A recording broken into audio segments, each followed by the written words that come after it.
What's going on, guys? Just giving you guys a quick run through on how to pull your door panels off to replace your factory speakers. Mine are a little bit worn out, so here I am. You're gonna pull that screw out of the door handle, which I already did. You got one down in your control panel, and then once you get this control panel, I'll show you the next ones. So with the screw out of that, there is a slot right here in the front. Put your flathead in there, kind of help pull it apart, and then you should be able, be careful with it, but you should be able to kind of lift up with your fingers.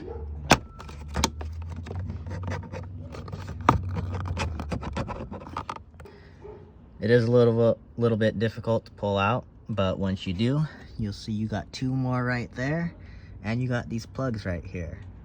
You don't really have to completely take this door panel off to replace the speakers. You just gotta pull it off enough to get it out of the way.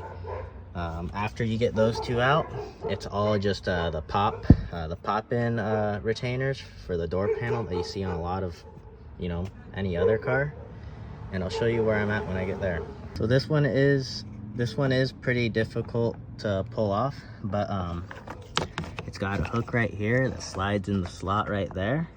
So you it's kind of weird to describe, but you kind of gotta pull it out and then back at the same time. And what helps is this panel right here.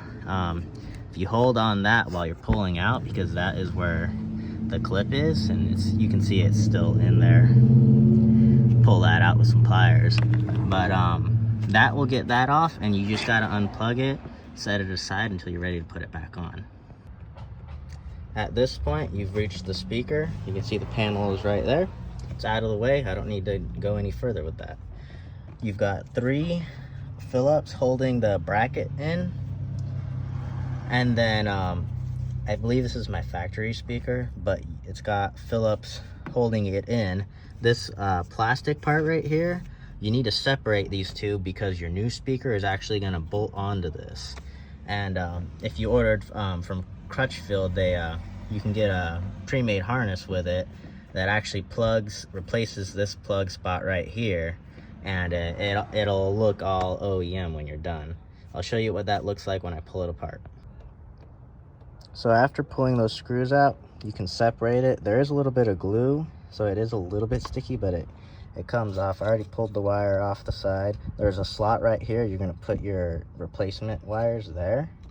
They do have a little bit of glue on there. It is kind of tricky to get off, but you should be able to manage with a couple of hand tools to pull that off, and then your new plug will slide on there. And I'll show you guys what it looks like when I put the new speaker in here. So here's what it'll look like with your new speaker installed. The way the holes line up, only 2 of them lined up with the originals, and I used the original screws. I could probably re-drill the outside of the speaker, but it's new, and I don't really feel the need to re-drill it. These 2 seem to hold it very firmly. You can see I clipped this is a whole new loom, and it just clips right there. Goes through your already pre-made hole right there, clips on there. I can put it back in there, plug it back in, and then what I'm gonna do is I'm gonna put the ignition on and make sure that the speaker powers on and it works how it's supposed to. So I got ahead of myself and forgot to show you the speaker installed back into its slot, but it's just a reverse of what you did taking it off. I found it easiest to put the panel on first, and then pop in your plastic spots before doing the actual metal screws. Put this back and just hang it over the side. Helps keep the panel kind of in its spot. And then at that point, the next thing I did was install the tweeter, not forgetting the little slot on the side, and then just pushing the clip in, and it went right in a lot easier than it came off. Now I'm just gonna put the control panel back in, and my screw right there, and the screw that goes down in here, and I'm all done.